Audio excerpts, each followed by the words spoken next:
Sebelum di sini video ini saya akan bahas salah kaprah luar biasa mengenai kemampuan dari Trafalgar The Waterloo. Nah, mari tanpa basa-basi lagi kita langsung saja wadaw.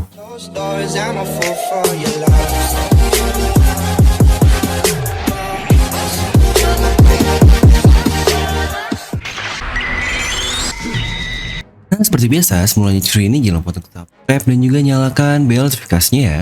Karena kalian tidak akan tertinggal informasi menarik seputar One Piece hanya di channel Devil Nomi.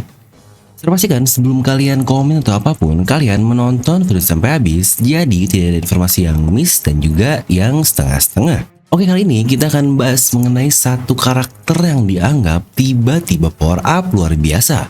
Dan akhirnya dia tidak diterima oleh semua orang dan tentu saja dia adalah Trafalgar The Waterloo. Salah satu supernova diberi time skip juga dan dia seorang mantan Shichibukai. Di sini kita akan bagi beberapa sesi untuk membahas mengenai Torao ini. Ini adalah yang pertama. Nah, dalam penyerangan dari Onigashima ini, Lau sudah bisa mengawak-keningkan buah iblisnya. Itu membuatnya dapat menciptakan room versi berbeda dari buah iblis normalnya tersebut. Versi dari Kairume saja dia dapat membuat area yang sangat kecil dan terfokus yang berlawanan sekali lah dengan scoop awal dari OP-OP yang sangat luas. Tapi di Kairume itu sangat kecil, hanya terjangkau di pedangnya doang. Tapi walaupun begitu dia bisa memanjangkannya sampai tidak terhingga seperti yang kita lihat di chapter 1039 lalu, di mana dia mengeluarkan semacam serangan ultimate-nya untuk melukai Big Mom. Itu pun dengan sangat parah sekali dan dia menciptakan lubang besar sepanjang Onigashima yang sampai ke ladang dari Wano Kuni ini.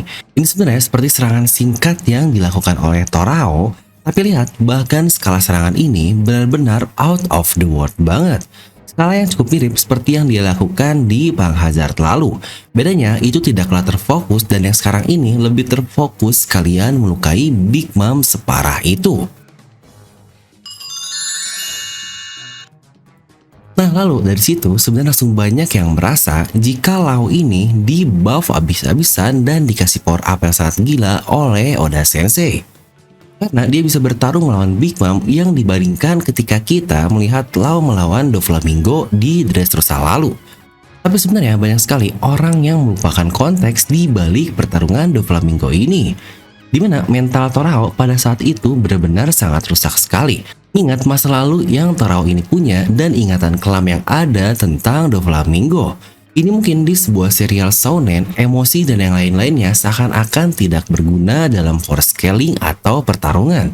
Di One Piece hal tersebut saja, emosi mulai dari kepanikan, ketidaktahuan, dan dendam mereka semua berpengaruh luar biasa dalam sebuah pertarungan. Yang lagi-lagi itu sangat pas dengan kita, karena dalam keadaan tidak tenang atau panik, kita tidak akan bisa fokus melakukan apa yang kita kerjakan. Contohnya ketika sedang ujian di kelas, kita tidak bisa bekerja serius jika emosi dari kita sendiri sedang tidak stabil. Yang bahkan di One Piece pun pernah dijelaskan langsung oleh Nami di arc-nya Water 7 yang sudah lama sekali. Pun Iceberg berkata, apa benar kalian mau menyerang CP9 padahal mereka baru saja menghancurkan bajak laut kalian ini? Dan Nami menjawab dengan sangat baik. Kali ini kita kalah karena ketika orang dalam keadaan kebingungan, orang tersebut akan kehilangan kekuatannya. Dan itulah yang terjadi kepada nakama-nakamaku. Dan ketika mereka tahu apa yang sebenarnya terjadi kepada Robin, disitulah mereka akan tenang dan bisa bertarung sekuat tenaga. Lagi-lagi emosi berperan sangat penting, apalagi untuk karakter seperti Torao yang notabene sangat dingin dan selalu penuh dengan strategi. Ya memang sih banyak serial lain yang menggunakan amarah untuk power up instan, apalagi jika ada temannya yang dilukai. Wah udah deh, itu keluar yang namanya Nakamas Power dan muncul hal-hal yang tidak masuk akal. Hal ini pun sudah dijelaskan berkali-kali di serial One Piece dan sama sekali tidak pernah terjadi. Contohnya ketika Ace versus Kurohige, situ pasti Ace dalam keadaan marah kepada Kurohige karena temannya yaitu Touch dibunuh oleh Kurohige ini. Dan di sini Kurohige dia biasa saja lah karena dia yang melakukannya, jadi dia sadar apa yang sudah dia perbuat. Dan tetap saja Ace gagal mengalahkannya. Atau contoh Carrot lah yang ingin balas dendam kepada Perospero karena dia membunuh Pedro dahulu, tetapi amarah tidak bisa menjadi sebuah power up di sini dengan cuma-cuma. Bahkan satu momen penting juga ketika Ace mati di depan mata Luffy, yang chapter tersebut ditutup dengan Luffy yang menganga ke atas. Forum dulu buat kami-kami nih yang udah nunggu mingguan seperti saat ini, apa ya yang terjadi di chapter depan kepada Luffy Sencho? Apakah akan dapat power up seperti serial lain atau dia akan pingsan? Dimana cukup ramai banget nih di forum tersebut karena emang lah isi forum tersebut orang-orang yang berpikiran logis. Yang kita tahu sendiri jawabannya adalah benar, Luffy ini. Yang sebenarnya jika kita tanya apakah Luffy ini marah, jelas lah itu sangat memungkinkan buat Luffy power up dan balas dendam ke Akainu karena toh kakaknya dibunuh di depan matanya sendiri. Tapi jelas di sisi lain tubuh Luffy sudah tidak bisa menahan semua luka yang dia terima, dan yang terpenting mentalnya sudah rusak sangat parah sekali.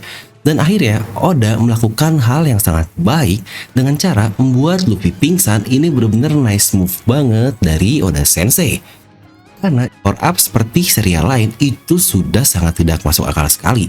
Dia dalam kondisi yang sudah sekarat dan dia tiba-tiba mendapatkan power up karena Nakamas power atau brother power begitulah. Ini benar-benar tidak masuk akal. Dan kita kembali ke Torao lagi, dia pula sebenarnya pergi ke Dressrosa awalnya tidak ingin bertarung melawan Doflamingo secara all out. Karena tujuan utamanya untuk mengulur waktu agar topi jerami dan yang lainnya bisa menghancurkan pabrik dan biarkan Doflamingo dihajar oleh Kaido nantinya. Tapi karena banyak sekali kendala-kendala yang tidak diketahui seperti Doflamingo mantan Tenryubito dan yang lain-lain, dia harus bertarung juga melawan seorang admiral bersamanya yaitu Fujitora. Seorang yang saat itu saya yakin bisa mengalahkan Luffy, Torao, dan Doflamingo sendiri. Jadi di pertarungan pertama di jembatan itu, Torao memang sengaja memancing Doflamingo ke arah Dressrosa. Karena Doflamingo sendiri pun bingung apa sih yang kau rencanakan, kenapa malah memancingku ke kotaku sendiri.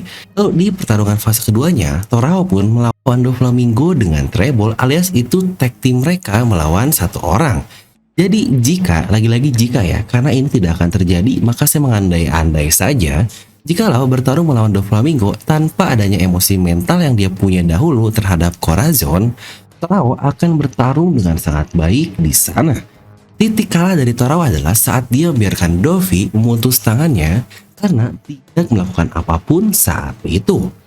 Benar ya, jika bertanya tentang haki dari Trafalgar Law ini, dia tahu dia juga memiliki haki dan tidaknya lebih buruk dari hakinya milik Doflamingo. Karena dia bisa memindahkan Doflamingo dengan sangat mudah melalui sembles-semblesnya.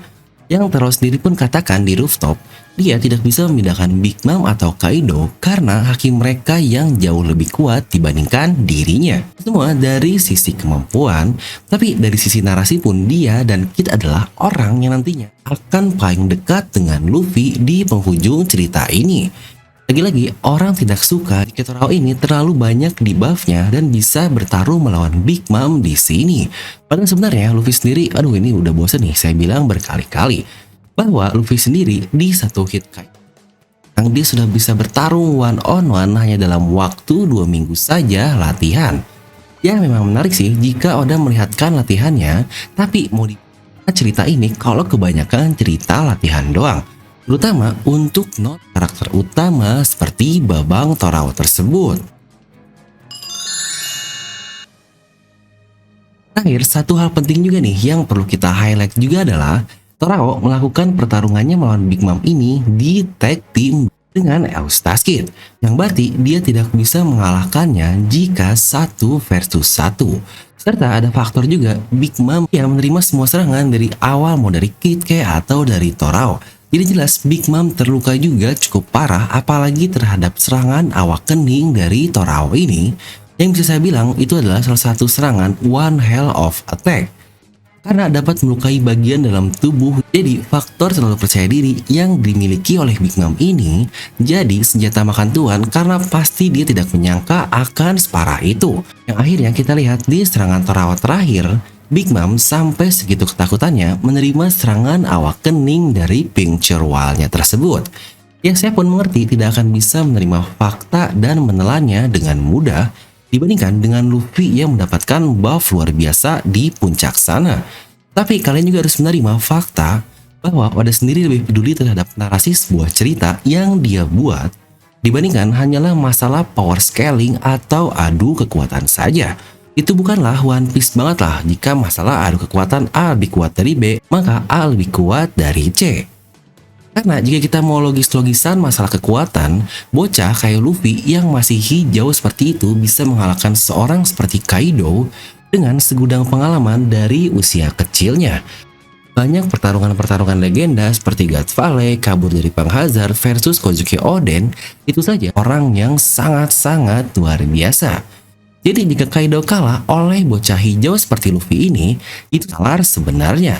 Tapi lagi-lagi Oda lebih peduli terhadap narasi cerita serial ini dan dia akan memanfaatkan itu untuk mengalahkan musuh-musuhnya dengan cara yang sangat baik seperti contohnya lah Big Mom yang tidak benar-benar kalah pingsan mata putih tapi dia dibuat terjatuh dari Onigashima. Jadi tetaplah Torao dan Kid akan menjadi rival terdekat dari Sencho kita di akhir cerita nanti. Bukan Big Mom lah yang lemah tapi Lau dan Kid lah yang sangat kuat. Nah jadi itulah menurut saya tidak membesar-besarkan kehebatannya karena saya sendiri pernah bikin video urutan kekuatan supernova dan dia tidak berada di bagian topnya. Tapi di sini saya akan menyampaikan pendapat terkait Babang Torao yang berkembang dengan sangat baik. Nah dari sini kalian bisa langsung tuliskan pendapat kalian dan tanggapan kalian ya tentang video ini di kolom komentar di bawah.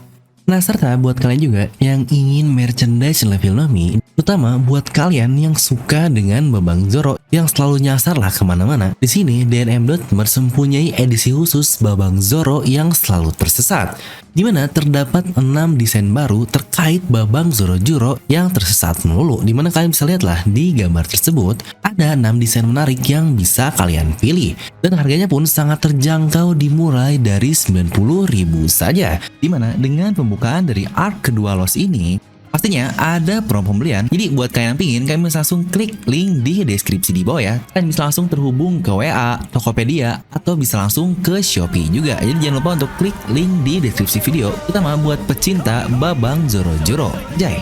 Dan seperti biasa, semoga kalian terhibur dengan video ini. Like aja kalau kalian suka, dislike aja kalau suka, jangan lupa untuk subscribe dan juga share ke teman kalian. Gue udah bilang pamit and I'll see you guys next time.